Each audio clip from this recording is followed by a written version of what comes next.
Hello friends, मैं प्रवीण कुमार। मैं आप लोगों को स्टडी सिलेबस में स्वागत करता हूं। देखिए मेरे दोस्तों, आज जो है मैं आप लोगों के लिए क्या लाया हूं दोस्तों, तो 60 महत्वपूर्ण रासायनिक नाम और सूत्र। दोस्तों ये ऑल एग्जाम में पूछ लिया जाता है, ठीक है। ऑल एग्जाम में जहां तक हो तहां तक आप लोगों को ये क्वेश्चन पूछ लिया जाता है। यहाँ तक पॉलिटेक्निक क्लास 10, 12 ग्रुप डी, एनटीपीटी और एनटीपीसी और अन्य जितने भी एग्जाम होता है सभी में पूछा जाता है। और मैं जो भी बताऊंगा मैं पूरा क्लियर करके ही बताऊंगा। एक क्वेश्चन पर मैं 3-4 क्वेश्चन बताऊंगा, ठीक है। यदि आप लोग देख लेते हैं मेरा वीडियो तो आप लोग समझिए दो प्लस नंबर एकदम हाथ में है, ठीक है, मुट्ठी में है। तो चलिए फटाफट स्टार्ट कर देते हैं, ठीक है। चलिए 1 नंबर से शुरू करते हैं। कह रहा है 1 नंबर में क्या कह रहा है कि चीनी को कैन शुगर कहते हैं, मतलब खाने वाला शुगर। तो इसका सूत्र होता है C12H22O11। बात समझ रहे हैं। यहाँ पर ध्यान दीजिएगा, मैं जो बात बताने जा रहा हूँ। तो चीनी यानी कि शुगर का या सुक्रोज पूछे, ठीक है, या लैक्टोज पूछे, याद रखिएगा, या लैक्टोज पूछे, ठीक है, या मल्टोज पूछे, ठीक है, मल्टोज, सुक्रोज, लैक्टोज, ये सभी का सूत्र C12H22O11 होता है। एक बार में 3 नाम याद कीजिए। चीनी को हम लोग सुक्रोज कहते हैं, लैक्टोज भी वही सूत्र होता है, मल्टोज का भी वही सूत्र होता है। एक और फैक्ट मैं बताने जा रहा हूँ, ग्लूकोज का होता है C6H12O6, ठीक है। तो ग्लूकोज का याद रखिएगा, ग्लूकोज का, फ्रक्टोज का और गैलेक्टोज का, तीनों का सूत्र है ये, ग्लूकोज, फ्रक्टोज, गैलेक्टोज। और यह जो है ग्लूकोज, फ्रक्टोज, गैलेक्टोज, ठीक है, ये जो है मोनोसैकेराइड है। क्या है? मोनोसैकेराइड। और चीनी या ये जो है डाइसैकेराइड होता है। बात समझ गए। चलिए आगे की ओर बढ़ते हैं। संगमरमर या चूना पत्थर, जिसको हम लोग कैल्शियम कार्बोनेट के नाम से जानते हैं सूत्र में, तो CaCO3, Ca मतलब कैल्शियम, CO3 मतलब कार्बोनेट। नीला तोता, इसको हम तुतिया कहते हैं, या जलीय कॉपर सल्फेट, ठीक है, ये जल है 5H2O, ठीक है, याद रखिएगा। नमक का सोडियम क्लोराइड यानी कि साधारण नमक एक ही हुआ, NaCl, sodium chloride. Baking powder यानी कि खाने वाला पाउडर, ठीक है, खाने वाला पाउडर यानी कि सोडियम हाइड्रोजन कार्बोनेट या सोडियम बाइकार्बोनेट भी इसको हम लोग कहते हैं। NaHCO3 बाई लग जाएगा या सोडियम हाइड्रोजन लग जाएगा यानी कि खाने वाला H, ठीक है। अब आगे की ओर हम लोग बढ़ते हैं। अब ध्यान दीजिएगा, प्लास्टर ऑफ पेरिस, तो कैल्शियम सल्फेट और इसका मोनोहाइड्रेट होता है, ठीक है, यानी कि जल के आधा अणु, यहाँ पर हाफ है, यानी कि जल हाफ रहेगा तो half H2O, copper sulphate plus into half H2O, ठीक है, प्लास्टर ऑफ पेरिस, ठीक है। चलिए विरंजक चूर्ण का सूत्र होता है CaOCl2, या इसको ऐसे भी दे सकता है CaOCl इंटू Cl। तो बात एक ही हुआ, एक Cl 2 Cl, ठीक है, एक O तो एक O, एक Ca तो एक Ca, बात एक ही है, ठीक है, विरंजक चूर्ण। अब आगे की ओर बढ़ते हैं। कह रहा है आगे की ओर कि ग्लूकोज का सूत्र C6H12O6, यही फ्रक्टोज का भी हो जाएगा, यही गैलेक्टोज का भी हो जाएगा, ठीक है। बिना बुझा हुआ चूना या calcium oxide CaO, calcium oxide इसका रासायनिक नाम हो गया। बुझा हुआ चूना कैल्शियम हाइड्रोक्साइड इसका रासायनिक नाम हो गया, बुझा हुआ कैल्शियम हाइड्रोक्साइड, ठीक है। चलिए आगे की ओर देखिए, फेरिक ऑक्साइड, यह जो है लोहा का हेमेटाइट का सूत्र भी होता है, फेरिक ऑक्साइड, ठीक है, याद हो गया होगा, फेरिक ऑक्साइड, समझ गए। चलिए आगे की ओर बढ़ जाते हैं। और इसमें धराधर धुरंधर है, क्या है? धुरंधर में धुरधुरा देना है। कह रहा है लेड नाइट्रेट, ठीक है, तो PbNO3 तो लेड नाइट्रेट का सूत्र हो गया, ठीक है। लाल सिंदूर भी इसको कहा जाता है। हाइड्रोक्लोरिक अम्ल HCl, ठीक है, इसको हाइड्रोजन क्लोराइड भी हम लोग कहते हैं। सल्फ्यूरिक अम्ल H2SO4, ठीक है, हाइड्रोजन सल्फेट भी इसको हम लोग कहते हैं, सल्फ्यूरिक अम्ल या अम्लराज H2SO4, ठीक है। आगे की ओर नाइट्रिक अम्ल HNO3, नाइट्रिक अम्ल का HNO3 होता है, ठीक है। उसके बाद एसिटिक एसिड, तो यहाँ ध्यान दीजिएगा COOH है, इसमें CH3 लग गया तो ये एसिटिक एसिड हो गया। यदि यहाँ पर H और COOH रहता है तो फॉर्मिक एसिड। तो एसिटिक एसिड आप लोग जानते हैं कि सिरका में पाया जाता है, फॉर्मिक एसिड चीनी के डंक में पाया जाता है। तो ये चीनी के डंक वाला हो गया, ये हो गया चींटी के डंक वाला, सॉरी ये हो गया चींटी के डंक वाला, और ये हो गया सिरका वाला। ठीक है, सिरका वाला ये, तो ये सिरका वाला हो गया आप लोगों को ये वाला। ठीक है, समझ गए। चलिए आगे की ओर बढ़ते हैं। अब आगे कह रहा है कि सोडियम हाइड्रोक्साइड, तो sodium hydroxide NaOH, potassium hydroxide तो KOH, कैल्शियम हाइड्रोक्साइड तो CaOH के होल ट्वाइस 2। यहाँ पर 2 क्यों लग गया है सो ध्यान दीजिएगा। आप लोग का कहिएगा कि ये भी हाइड्रोक्साइड है, तो ये भी हाइड्रोक्साइड है। कैल्शियम पर 2 प्लस होता है, ठीक है, और OH पर 1 माइनस होता है। ठीक है, तो इसमें 2 से गुना करेगा तब ना ऊपर में 2 पूरेगा। और सोडियम पर 1 प्लस होता है, OH पर 1 माइनस, तो ये बराबर हो गया। लेकिन OH पर 2 माइनस पुराने के लिए 2 से गुना किया जाता है। समझ गए। तो ये हो गया कैल्शियम हाइड्रोक्साइड का सूत्र, ये पोटेशियम हाइड्रोक्साइड, ये सोडियम हाइड्रोक्साइड। ठीक है, अब मैग्नीशियम हाइड्रोक्साइड देखिए Mg पर भी 2 प्लस होता है, इसलिए OH के होल ट्वाइस 2 हो जाएगा। अब अमोनियम हाइड्रोक्साइड, तो अमोनियम पर 1 प्लस होता है, तो OH पर 1 माइनस होता है, तो ये ठीक है। अब आगे की ओर सोडियम जिंकेट, तो सोडियम जिंकेट Na2ZnO2। ठीक है, सोडियम जिंकेट। अब आगे की ओर कह रहा है धोने का सोडा, तो देखिए धोने का सोडा यहाँ पर H ना लगल है, और यहाँ पर H लग जाता बीच में अगर H लग जाता यहाँ पर बीच में यहाँ पर, तो ये खाने वाला सोडा हो जाएगा। ठीक है, तो इसका 10H2 हो जाएगा। क्या हो जाएगा? 10H2। क्या हो जाएगा? 10H2। 1 मिनट, 10H2 हो जाएगा। ठीक है, इसका जल के अणु कितना है धोने वाला सोडा में? तो 10H2, क्योंकि धोने वाला सोडा है। अब जिप्सम, तो कैल्शियम सल्फेट। ठीक है, कैल्शियम सल्फेट जल के 2 अणु, यानी कि डाईहाइड्रेट भी इसको कह सकते हैं। हेमेटाइट, थोड़ा देर पहले मैं बताया था, हेमेटाइट Fe2O3। ठीक है, अब मैग्नेटाइट कहेगा तो Fe3O4, हेमेटाइट है तो Fe2O3। बात ध्यान दीजिएगा। ठीक है, ये बहुत इंपॉर्टेंट बात है। चलिए आगे की ओर, ये लोहा का अयस्क होता है।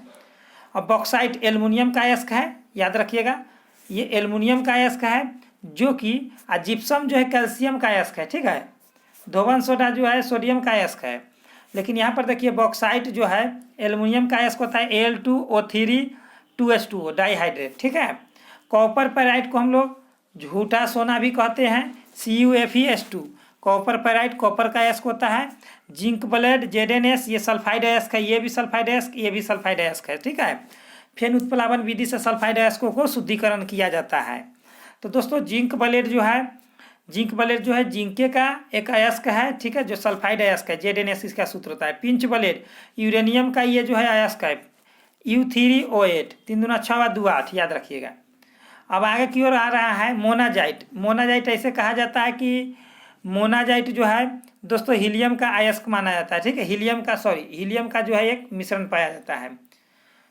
तो मोनाजाइट हो गया THO2। ठीक है, थैलियम डाइऑक्साइड। कैलामाइन जिंक का अयस्क है ZnO3। अंतिम में अगर CO3 लगा रहे तो कार्बोनेट अयस्क, अंतिम में O लगा रहे तो ऑक्साइड अयस्क, अंतिम में S लगा रहे तो सल्फाइड अयस्क, याद रखिएगा। जिप्सम कैल्शियम सल्फेट, ठीक है, इंटू 2H2O। ग्लोबल लवण सोडियम सल्फेट इंटू 10H2O। ठीक है, इंटू 10H2O ग्लोबल लवण। उसके बाद है मीथेन CH4, जिसको गोबर गैस, मार्स गैस और CNG में प्रयुक्त गैस, CNG में यही गैस मिला हुआ रहता है। अब एथेन है, एथेन C2H6। यहाँ पर देखिए, यहाँ पर 2 कार्बन रहेगा, 2 का नाम होता है एथ, 1 का कार्बन होता है मेथ, तो इसका तो नाम मेथेन है। 2 कार्बन एथ है, तो इसका 2 गुना कर दीजिए, 2 जोड़ दीजिए, ये आ जाएगा। फिर प्रोपेन है तो 3 होता है, तो प्रोप होता है, 2 गुना कर दीजिए, 3 दूना 6, 2 जोड़ दीजिए, 8 आ जाएगा। ब्यूटेन है तो 4 दूना 8, 2 10। ठीक है, एल्केन में यही सूत्र है। पेंटेन है तो उसी तरह से 5 दूना 10, 2 12, 6 दूना 12, 2 14। ठीक है, अब एल्कीन है तो एल्कीन का, ठीक है, एल्कीन का CnH2n सूत्र होता है। तो यहाँ पर आएगा 2 रखिएगा, तो यहाँ पर 2 दूना 4 हो जाएगा, तो इसको हम लोग एथीन या एथिलीन कहते हैं। अब आगे की ओर है प्रोपीन, तो यहाँ 3 रखिएगा, 3 दूना 6 हो जाएगा, 2 गुना होता है, क्योंकि एल्केन का सूत्र होता है CnH2n+2, यानी कि यहाँ जितना रखिएगा उतना 2 गुना होगा +2। एल्कीन में CnH2n होता है। ठीक है, 2 गुने का कर हो जाएगा, ठीक है, बात समझ गए। यहाँ पर 4 दूना 8 यानी कि ब्यूटीन। ठीक है, अब आगे की ओर चलते हैं। अब देखिए एल्काइन का होता है CnH2n-2, यानी कि यहाँ पर जो होगा दुगुना का -2 का देना है, यानी कि 2 है, 2 के दुगुना का 2 माइनस कर दीजिए तो ये हो गया। तो 2 का नाम होता है एथ, तो एथाइन हो गया। आइन, अल्काइन समूह का आइन लगा देना है तो एथाइन हो गया। ठीक है, फिर इधर देखिए 2 दूना 4, सॉरी 3 दूना 6 और 2 घटा दीजिए तो 4 आ गया। तो ये प्रोपाइन हो गया, 3 कार्बन का नाम प्रोप है तो प्रोपाइन। ये 4 होता है तो 4 दूना 8 और 2 घटा दीजिए तो 6 आ गया। 6 आ गया यानी कि 4 कार्बन का नाम ब्यूट है तो आइन लगा दीजिए ब्यूटाइन। अब अल्कोहल है तो अल्कोहल का होता है अल्काइल अल्कोहल, तो एगो कार्बन है तो मेथ, तो मेथाइल अल्कोहल। आईपीएसी नेम होता है एल्केनॉल, तो एल्केनॉल के लिए हो जाएगा मेथेनॉल। अब यहाँ पर देखिए 2 कार्बन है तो एथ, तो ethyl alcohol common name. IUPAC name 2 होता है, 2 कार्बन है तो एथेनॉल। ठीक है, अब ये हो गया मिथाइल क्लोराइड और ये हो गया क्लोरोमीथेन। आईपीएसी नेम, ये कॉमन नेम, ये आईपीएसी नेम है, ये कॉमन नेम है। ठीक है, ये ब्रोमो इथेन है, यानी कि 2 कार्बन है तो एथ हो गया, Br है तो ब्रोमीन हो गया। तो ब्रोमो एथेन हो गया आईपीएसी नेम। अब इथाइल ब्रोमाइड हो गया कॉमन नेम। चलिए आगे की ओर। अब देखिए यहाँ पर डाईमिथाइल, ये ईथर हो गया ओ से, तो ये कॉमन नेम हो गया। ठीक है, और जबकि एक होगा मेथॉक्सी, एक हो जाएगा मेथेन, तो ये आईपीएसी नेम हो जाएगा। उसका एच लगल है, आई एल्डिहाइड है, CHO एल्डिहाइड ग्रुप का होता है, CHO एल्डिहाइड ग्रुप का होता है। जबकि ये एच लग जाएगा इधर तो फॉर्म लग जाएगा तो फॉर्मेल्डिहाइड, और ये इधर इस तरफ से हो जाएगा आप लोग को, यहाँ पर एच एक कार्बन है तो मेथ, तो मेथेनॉल। एल्केनॉल होता है इसका नियम। फिर यहाँ पर CH3 लग गया तो एसिड, तो एसिटल एल्डिहाइड कॉमन नेम, और 2 कार्बन है तो एथ, तो एथेनॉल। ठीक है, एथेनॉल। फिर उसी तरह से हो जाएगा आप लोग को, देखिए कीटोन आ गया है, CO कीटोन ग्रुप, तो डाईमिथाइल कीटोन, तो डाईमिथाइल कीटोन इसमें नहीं दिया हुआ है, इसी को हम लोग कहते हैं डाईमिथाइल कीटोने के कहते हैं एसीटोन, और इसका ही नाम होता है 2-प्रोपेनॉन आईपीएसी नेम। ठीक है, इसका डिटेल्स बताना बहुत मुश्किल हो जाएगा यहाँ पर। चलिए आगे की ओर हम लोग चलते हैं मेथॉक्सी अम्ल में। ठीक है, तो मेथेनोइक अम्ल H लग गया तो मेथेनोइक अम्ल COOH में, और इसका आईपीएसी नेम हो जाएगा, 1 कार्बन है तो मेथेनोइक अम्ल हो गया, और H लग गया तो फॉर्मिक एसिड। ठीक है, या फॉर्मिक अम्ल। उसी तरह से CH3 लग गया तो एसिड, तो एसिटिक एसिड हो गया, और 2 कार्बन पूरा है तो एथेनोइक, तो एथेनोइक अम्ल। ठीक है, आगे की ओर आगे कह रहा है 56 नंबर में मेथेनॉइल क्लोराइड। तो देखिए यहाँ पर देखिए Cl से क्लोराइड होता है, 1 कार्बन है तो 1 कार्बन के लिए मेथ, तो मेथेनॉइल, Cl से क्लोराइड, या H लग गया है तो फॉर्मिक क्लोराइड। ठीक है, फॉर्मिक क्लोराइड। ठीक है, फॉर्माइल क्लोराइड ऐसे हम लोग बोलते हैं। तो आगे की ओर लास्ट है क्या, सो ध्यान दीजिए, लास्ट है। यदि दोस्तों आप लोग को अच्छा लगा हो, समझ में आता हो, तो इस वीडियो को जरूर लाइक करके जाए। और आप लोग को मैं इतना इमोशनल बताता हूं कि आप लोग को एकदम एग्जाम में इससे बनेगा तो बनेगा। तो दोस्तों आप लोग जितना हो सके उतना अपने ग्रुप में दोस्तों के साथ जितना हो सके उतना शेयर करें, क्योंकि मैं जो भी बताता हूँ 1 पर 2 3 जो भी क्वेश्चन बनता है मैं बता ही देता हूँ। तो चलिए फटाफट इस तरफ ध्यान दीजिए। कह रहा है इथेनॉइल क्लोराइड या एसिटाइल क्लोराइड, तो देखिए वो था फॉर्माइल क्लोराइड। ठीक है, तो वहाँ पर H था यहाँ पर, लेकिन यहाँ पर CH3 लग गया तो एसिड होता है, तो एसिटाइल क्लोराइड हो गया Cl से। और जबकि इथेनॉइल कार्बन 2 पुर गया तो एथेनॉइल क्लोराइड हो गया। अब देखिए ध्यान से, यहाँ पर मेरा बात समझिएगा, CH और X3 इसको हम लोग कहते हैं हाइलोफॉर्म। X बराबर होता है फरफरा कल्ला बड़ा I। ठीक है, फ्लोरीन क्लोरीन ब्रोमीन आयोडीन। तो अगर CHI3 हो गया तो आयोडोफॉर्म, CHBr3 हो गया तो ब्रोमोफॉर्म। ठीक है, बात समझ गए। और F लग गया 3 तो फ्लोरोफॉर्म। ठीक है, और Cl लग गया तो क्लोरोफॉर्म। तो बात आप लोग समझ गए होंगे। तो यहाँ पर ध्यान दीजिएगा कि यह 3 क्लोरीन है, तो यहाँ पर इसको बोल सकते ट्राइक्लोरो, 1 कार्बन है तो मेथेन। ठीक है, या क्लोरोफॉर्म। फिर यहाँ पर 3 आयोडीन है तो ट्राई आयोडो, 1 कार्बन है तो मेथेन या आयोडोफॉर्म। और बेंजीन का सूत्र होता है C6H6। इसका स्ट्रक्चर मैं बना करके आप लोगों को बता सकता हूँ, ध्यान दीजिएगा। यहाँ पर 1 मिनट वाइट कलर ले लेते हैं, ध्यान दीजिएगा। यहाँ पर ये हो गया आप लोगों को बेंजीन का नक्शा, ये भी हो गया और एक ये भी हो गया। ये बेंजीन का एक नक्शा होता है, ठीक है, जिसको हम लोग कहते हैं स्ट्रक्चर। बात समझ गए? तो दोस्तों आप लोगों को अच्छा लगा होगा तो जरूर एक लाइक बनता है, अपने दोस्तों के साथ शेयर करें जितना हो सके उतना। अगर नए नए हैं तो इस चैनल को सब्सक्राइब कर ले और बेल आइकन प्रेस कर दे। जो दिक्कत हो केमिस्ट्री में कमेंट करें, ठीक है, मैं पूर्ण करने के लिए एकदम तैयार रहता हूँ, फुल एंड फाइनल। तो चलिए दोस्तों, बेस्ट ऑफ लक। जय हिंद, जय भारत।